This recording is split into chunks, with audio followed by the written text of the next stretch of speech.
Welcome to the debate.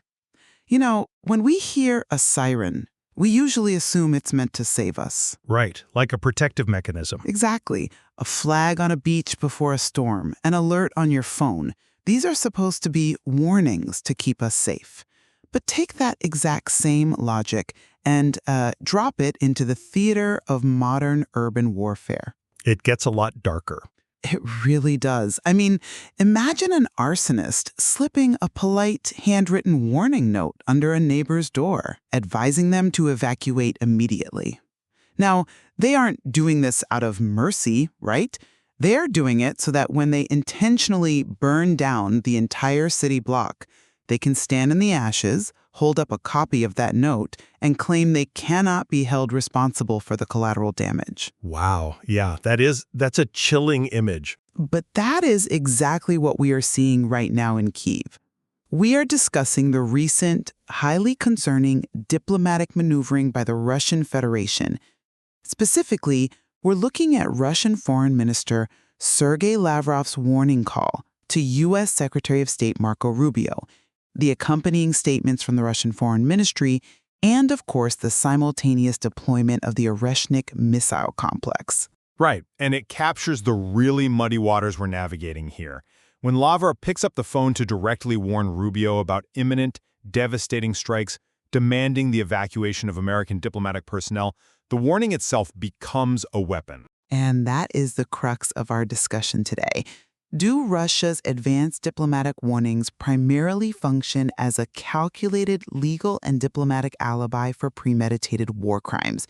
Because I will argue that they absolutely do.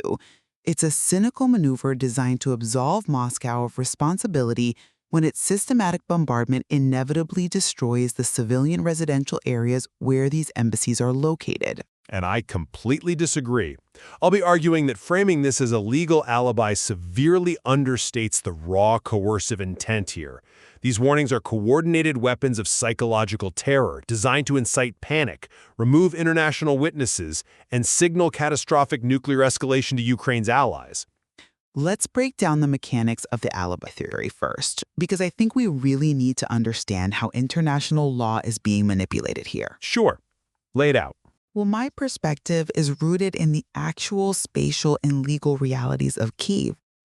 Embassies and diplomatic residences are not these isolated fortresses sitting out on military bases. No, they're right in the middle of everything. Exactly. They are naturally integrated into civilian residential neighborhoods right in the center of the city.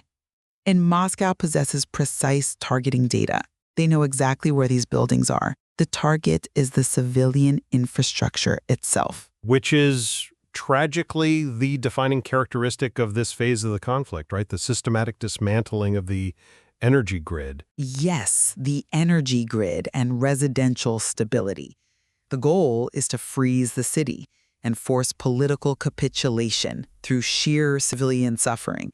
And because that strategy inherently violates the Geneva Conventions, specifically Article 51 of Additional Protocol 1, which protects civilian populations, Moscow needs a shield.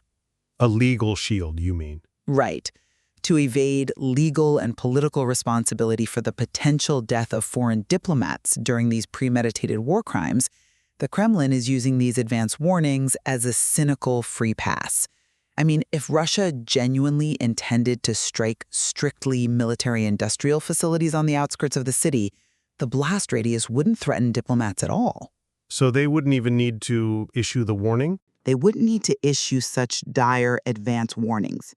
The very existence of Lavrov's warning to Rubio ruthlessly exposes the true nature of the campaign, the intentional, wide-scale erasure of civilian life in the capital.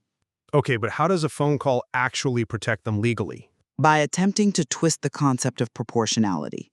Under international law, a military strike is illegal if the expected civilian harm is excessive in relation to the concrete military advantage. By officially telling the diplomats to flee, Moscow is laying the groundwork to walk into the United Nations Security Council later and say, hey, we explicitly told them to leave. Their blood is not on our hands. It's on Washington's for ignoring us. Shifting the blame entirely. Exactly. They are preemptively shifting the blame for the collateral damage onto the victims while they systematically flatten the surrounding residential blocks. Look, I understand the mechanics of that argument and the twisted logic they might try to use at the UN, but I view the primary objective through a completely different lens. Establishing some thin veneer of legal cover might be a secondary, opportunistic benefit for Moscow, but the primary objective of Lavrov's direct intervention is deliberately inciting visceral, immediate panic. You don't think the legal aspect is the main driver? No, not at all. You cannot look at Lavrov's phone call to Rubio in a vacuum. You have to look at the massive shadow looming right behind it, the deployment of the Oreshnik missile complex. Ah. So you see the diplomatic warning and the physical weapon as two arms of the exact same psychological operation. They are inextricably linked. Let's actually talk about what the Oreshnik is, because the context is everything here. We aren't talking about a standard cruise missile or, a retrofitted drone. No, it's much more advanced. It's a brand new intermediate-range ballistic missile. It's a system theoretically capable of carrying multiple independent reentry vehicles. That means it can drop several warheads simultaneously at hypersonic speeds. It is, by definition, a strategic weapon. A city killer. Right. So when Moscow tells the American embassy to pack their bags and simultaneously wheels out a nuclear-capable doomsday weapon, they aren't filling out paperwork for a future tribunal. They are sending a visceral, paralyzing shockwave. I see why you think that, but let me give you a different perspective on the messenger. If the objective was simply to terrify the population and the West with a doomsday weapon, the Ministry of Defense or even Vladimir Putin himself in a national military address would issue the threat, wouldn't they? Well, they often do. Right, and that would carry far more kinetic weight.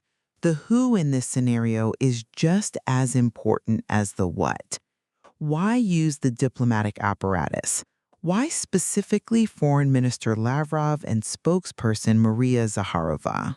Because it reaches the diplomats directly. Yes, but using the diplomatic corps is a targeted response to a very specific diplomatic vulnerability.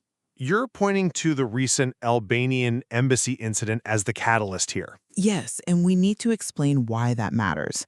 Recently, a Russian strike on a residential complex in Kyiv caused significant collateral damage to the residence of the Albanian ambassador. Which is a massive violation. Exactly. Under the Vienna Convention on Diplomatic Relations, host countries and warring parties have strict obligations regarding the inviolability of diplomatic premises. That strike provoked immediate, formal diplomatic protests.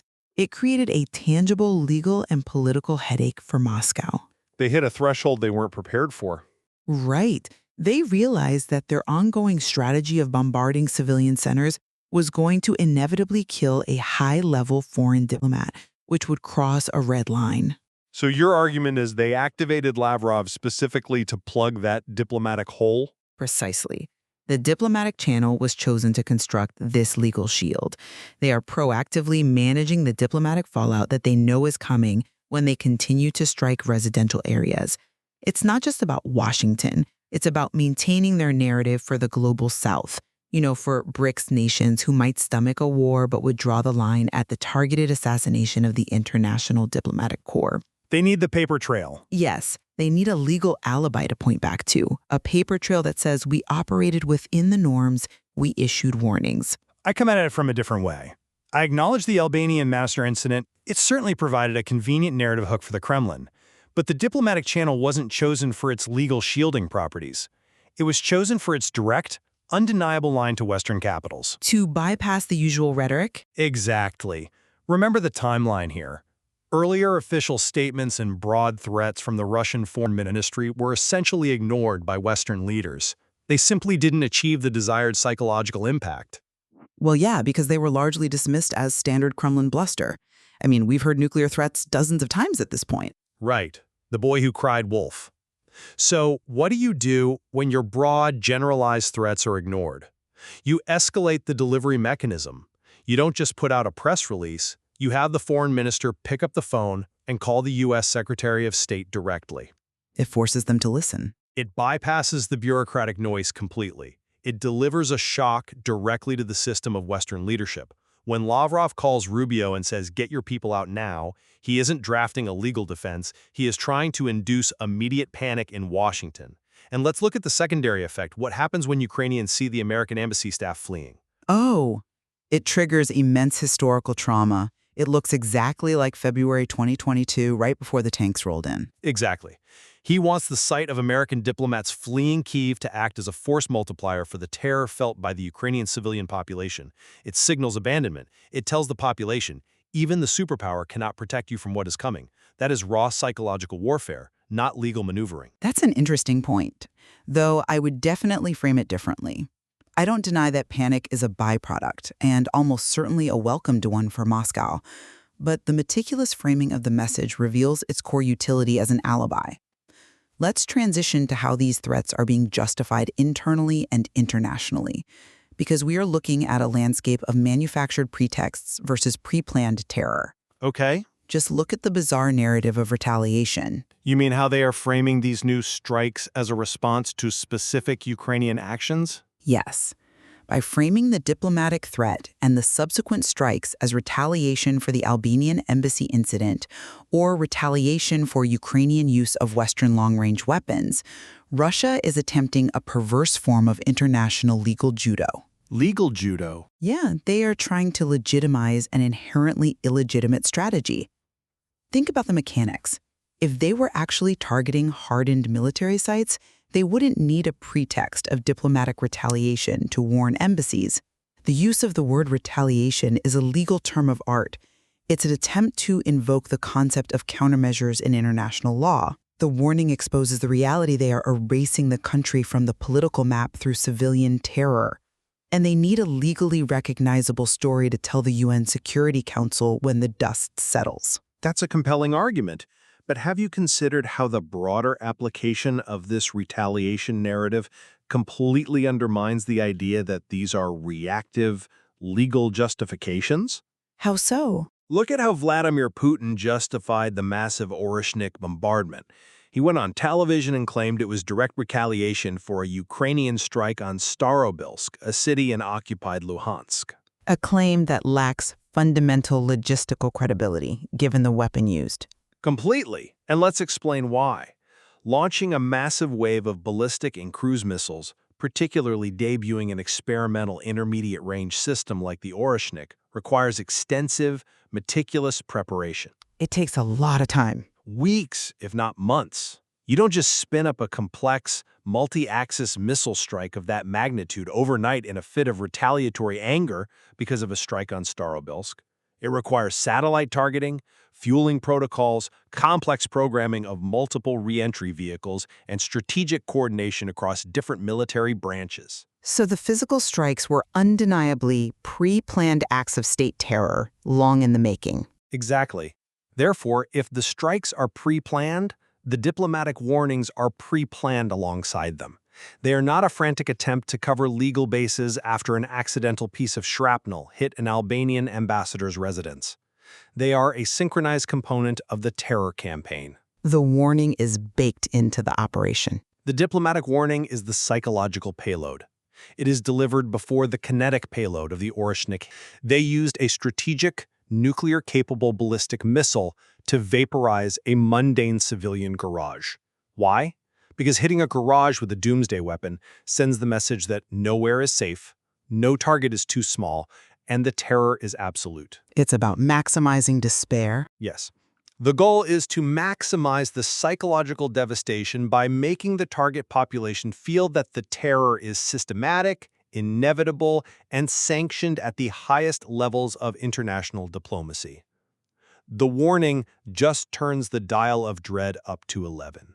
Well, I'm not convinced by that line of reasoning because it assumes the Kremlin doesn't care about the long-term structural architecture of international relations. Yes, the strikes and the warnings are synchronized. I entirely agree that the Oreshnik strike was planned weeks, if not months in advance. Okay, so we agree on the timeline. We do. But premeditated war crimes require premeditated alibis. That is the essence of my argument. But why would they care about an alibi when they are fundamentally breaking the international order by launching IRBMs into Europe? Because they still have to operate within a global system.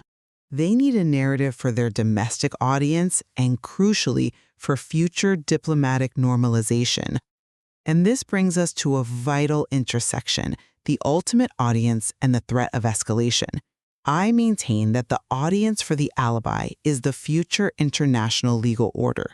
By specifically warning U.S. Secretary of State Marco Rubio, Moscow is actively attempting to fracture the legal consensus of the West. Wait, how does a phone call fracture a legal consensus? By creating a wedge. Imagine the scenario Moscow is engineering here. They warn the United States. Now the U.S. has a choice, stay or evacuate.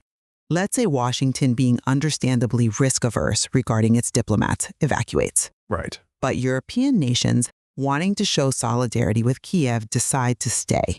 Instantly, the Western alliance looks disjointed. Moscow has created a visible split in resolve. Okay, I see where you're going. Now, take it a step further. Let's say a massive bombardment inevitably damages the U.S. embassy. Moscow immediately points to the Lavrov-Rubio call. They say, hey, we explicitly warned Washington. We gave them the intelligence. The responsibility for this damage and any loss of American life lies with Washington for keeping personnel in an active war zone, not with us for executing our military objectives. So it's a trap, basically. It is a highly sophisticated attempt to preemptively authorize war crimes against civilian areas by shifting the burden of safety onto the victims. I'm sorry, but I just don't buy that. Let me tell you why. Go ahead. That analysis treats this entire crisis as a theoretical exercise in a law school seminar. The audience is not a future tribunal sitting in The Hague 5 years from now. The audience is the immediate, fragile political will of the West right this second. And the tool is nuclear coercion, not legal ambiguity. So you believe the Oreshnik deployment fundamentally overrides any legal maneuvering? It entirely overrides it. You cannot analyze Lavrov's warnings without looking at where the missiles are pointing and, more importantly, where they are stationed. The deployment of the Oreshnik acts as a direct threat of potential nuclear escalation aimed at influencing Western capitals. By demonstrating it on a garage. Yes. By demonstrating this weaponry on civilian infrastructure in Bila Tserkva, they are sending a message about the catastrophic consequences of continuing to supply Ukraine with long-range weapons. And it goes far beyond the borders of Ukraine. Now you are bringing in the Belarusian theater, which has escalated significantly in recent weeks. This is the crucial context that dismantles the legal alibi theory. The stationing of the modern Oreshnik missile complex alongside existing Russian tactical nuclear weapons on Belarusian territory has turned Belarus into a direct military threat to neighboring European states. Right. We are talking about missiles sitting on the border of Poland and Lithuania. This isn't about legal cover in Kyiv. This is about triggering acute strategic nervousness across the entire European continent. And we've seen tangible, panicked diplomatic reactions to that specific deployment. We have. The concern over this unpredicted escalation was so severe that French President Emmanuel Macron made an urgent weekend phone call to the Belarusian dictator Alexander Lukashenko. Wow. Yeah. Think about how unprecedented that is. Completely unprecedented. Macron had to explicitly warn Lukashenko against direct involvement in the war on Moscow's side, because the placement of those missiles drastically altered the security architecture of Europe. That is the level of immediate strategic crisis the Kremlin is engineering. It's massive. The diplomatic warnings from Lavrov to Rubio are just the opening salvo in this broader strategy of nuclear coercion. They want the West to look at the Oreshnik in Belarus, look at the fleeing diplomats in Kyiv, panic about World War III, and decide that the cost of supporting Ukraine is simply too high. That's an incredibly stark assessment. And honestly, the Macron-Lukashenko phone call is a piece of evidence that perfectly illustrates the wider European panic you're describing. It highlights the incredibly high stakes of deciphering Kremlin signaling. It really does. If we synthesize our positions as we wrap up this discussion, I think we've illuminated the terrifying duality of the strategy. I have argued that diplomatic warnings function as a highly sophisticated, cynical legal alibi. By recognizing that embassies are embedded in civilian residential areas, Moscow is using the warnings as a preemptive authorization for war crimes. They are attempting to manipulate the international laws of proportionality to inoculate themselves against the diplomatic fallout of their systematic bomb terror. And I have maintained that while a legal pretext might be a convenient byproduct for their diplomats at the UN, the fundamental engine driving these warnings is psychological terror.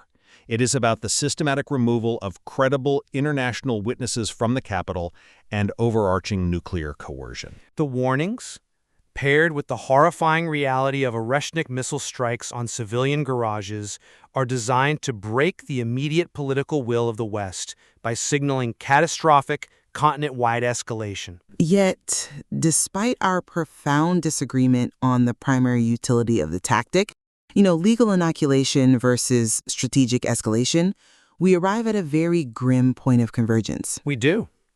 Neither of us believes for a single second that these warnings stem from a genuine desire to protect human life or adhere to the spirit of the Vienna Convention. Exactly. Both of our perspectives acknowledge a dark truth.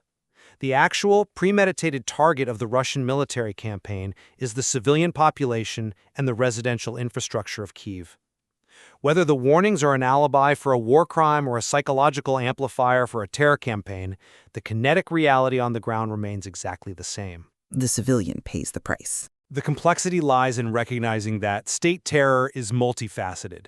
It manipulates the nuanced articles of international law just as easily as it wields hypersonic ballistic missiles.